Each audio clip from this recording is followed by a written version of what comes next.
আজকে আমি এই গাছ থেকে কুল পারবো। আমার বাড়িতে এসে কুল পারবো না, কুল মাখা খাবো বুঝলে, ঠিক আছে? বেশ বড় বড় কুল হয়েছে, এই দেখো, হ্যাঁ এই দেখো, এই যে হচ্ছে কুল।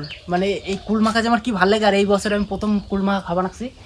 এই যে আরও পারছি অনেকগুলা, এই যে আর কয়টা পাইরে তারপরে কুল মাখা খাবো। আর পাশে জমিতে ধনে পাতার চাষ করবা লাগছে, ঠিক আছে? ওই জায়গার থেকে ধনে পাতা তুইলে কুল দিয়ে লঙ্কা দিয়ে ধনে পাতার লবণ দিয়ে মিক্স করে আজকে এত সুন্দরভাবে কুল মাখা খাবো।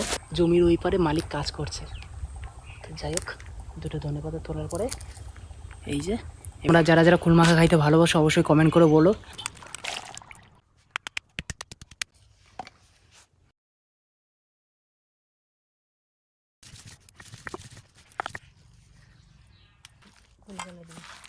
তো দুপুরবেলায় কুল মাখা খাওয়া নাকছি, তো মা মাখাই দিয়েছিল, যার কারণে আমি মাখাইতে পারি না। তো খেয়ে দেখি কেমন হয়েছে। দারুণ হয়েছে, যেমন টেস্ট, যেমন ঝাল, তেমন লবণ হয়েছে, সব দিক দিয়ে পারফেক্ট, এক নাম্বার হয়েছে।